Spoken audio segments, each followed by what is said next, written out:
araw na ito, ako ang inyong magiging guro. Ako si Binibining Prezel Gay R. Ramos. Hinihiling na tumayo ang lahat at magsimula tayo sa panalangin. Panginoon naming mahal, salamat po sa araw na ito. Gabayan mo po kami sa aming mga gawain at pag-aaral. Naway patnubayan mo kaming gumawa ng mabuti at maging masigasig sa aming mga pangarap. Amen. Magandang araw sa inyong lahat. Kumusta ang inyong mga araw? Sana ay handa kayong magsimula sa ating aralin ngayon. Hinihiling na magsiupo ang lahat?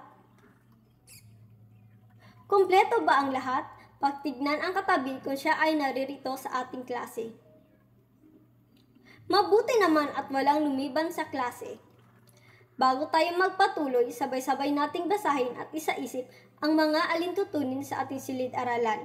Pagkipigkas nga ng sabay-sabay. Una, maging magalang sa kapwa estudyante at guro. Pangalawa, panatilihing tahimik kapag ang guro ay nagtuturo.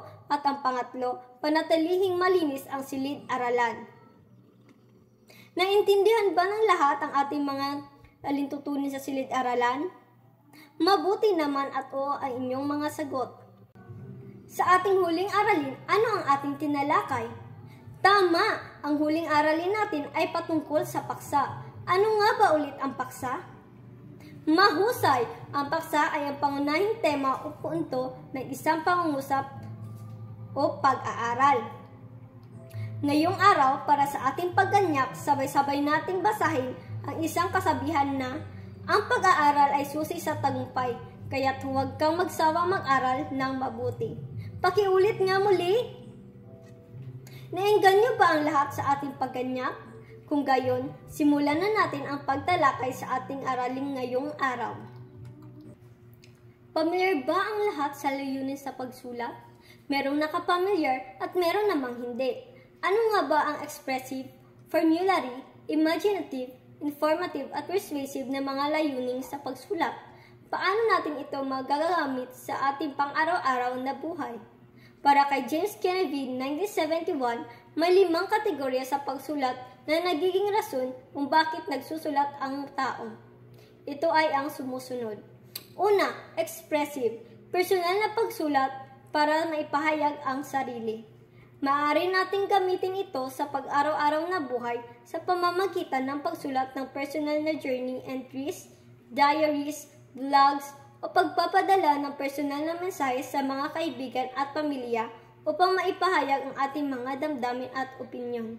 Halimbawa, ang pagsulat ng personal na liham sa isang kaibigan upang ibahagi ang kanyang saya at kalungkutan sa isang mahalagang pangyayari sa buhay.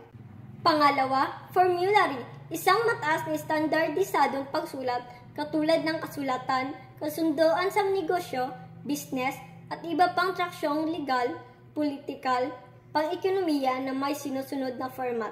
Sa pang-araw-araw na buhay, maaari nating gamitin ang format na ito sa paggawa ng mga kontrata, aplikasyon sa trabaho at iba pang legal na dokumento na nangailangan ng tamang format at standardisadong impormasyon. Halimbawa, pagsulat ng kontrata para sa pang-upa ng bahay o apartment kung saan kailangang tukuyin ang mga kondisyon ng pag-upa, bayad at mga patakaran sa paggamit ng lugar.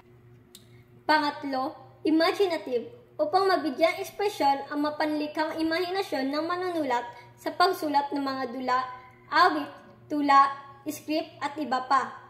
Maaaring gamitin ang mga imahinasyon sa pang-araw-araw na buhay sa pamamagitan ng pagsulat ng kwento, tula, o kahit nga sa pagbabalangkas ng mga plano sa hinaharap.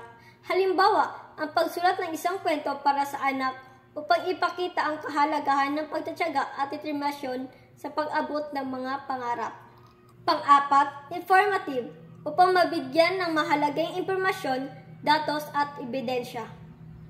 Maaaring gamitin ito sa pang-araw-araw na buhay sa pamamagitan ng pagsulat ng mga ulat, mga artikulo at iba pang mga dokumento na naglalaman ng mahalagang impormasyon at datos.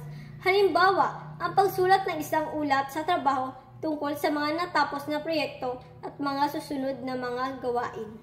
At ang panglima naman ay persuasive, upang mapanghikayat at mapinawala ang mambabasa dahil sa mga ebidensya o katibayang inihayag. Maaari nating gamitin ito sa pang-araw-araw na buhay sa pamamagitan ng pagsulat ng mga liham ng aplikasyon, mga sanaysay, at iba pang dokumento sa layunin na nakapanghikayat o makapaniwala sa isang tao o grupo ng mga tao. Halimbawa, ang pagsulat ng isang sanaysay ay naglalayong kumbisihin ang mga tao na magtanim ng mga puno upang pangalagaan ang kalikasan at mapatinatili ang kagandahan ng kapaligiran. At dito nagtatapos ang ating talakayan. Ngayon naman, para sa ating unang pagsusulit, ihahati ko kayo sa dalawang grupo. Ang unang grupo ay sa kaliwa at ang pangalawang grupo naman ay sa kanan. Sa grupong aktibidad na ito ay mabigyang pagkakataon na gamitin ang inyong mga natutunan sa layunin sa pagsulat. Magtulungan at magbahagian kayo ng inyong nalalaman at natutunan ang bawat isa sa inyong grupo. Gumawa ng isang teksto batay sa napili ninyong layunin sa pagsulat at mayroon lamang kayong 10 minuto upang tapusin ang gawain. At pagkatapos, ibahagi at ipaliwanag ng bawat grupo ang mga nagawang teksto sa loob lamang ng 5 minuto. Tapos na ba gumawa ang dalawang grupo? Kung gayon, simulan na ng unang grupo, ibahagi sa klase ang kanilang nagawang teksto. Uulitin ko, mayroon lamang 5 minuto ang bawat grupo.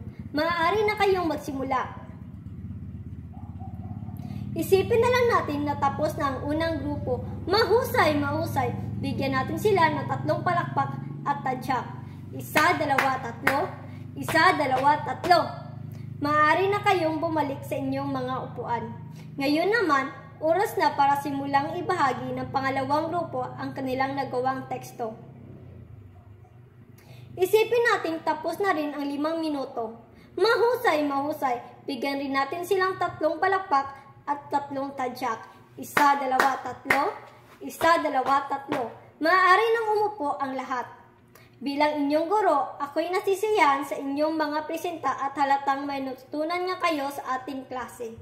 Muli, ilan ang kategorya na nakapaloob sa pagsulat? Tama, may 5 kategorya sa pagsulat. Ano ang 5 kategorya sa pagsulat? Ayon kay James Kennedy, 1971. Mahusay, magaling. Ito ang expressive, formulary, imaginative, informative, at persuasive na mga layunin sa pagsulat. Bilang pagtatapos ng araw, magkakaroon tayo ng pagsulit. Hanggang 5 bilang lamang tayo upang masukat kung gaano tayo nakaunawa sa ating aralin ngayon. Pakipasa sa likod. Hanapin sa kahon ang tamang sagot. Maaari na kayong magsimula at mayroon lamang kayong 5 minuto upang matapos sa pagsagot. Isipin na lang natin na tapos na ang 5 minuto. Dahil tapos na ang lahat, pakiabot ang inyong mga papel sa harapan. Para sa takdang aralin, sagutan ang gawain pahina 9. Sabihin ang kategorya ng mga sumusunod na sulatin. Ipasa ang takdang aralin sa susunod na klase. Maraming salamat sa inyong pakikinig at pakikisama ngayong araw. Huwag kalimutang gawin ang inyong takdang aralin. Hanggang sa muli, mag-ingat kayong lahat at magandang araw sa inyong lahat. Paalam!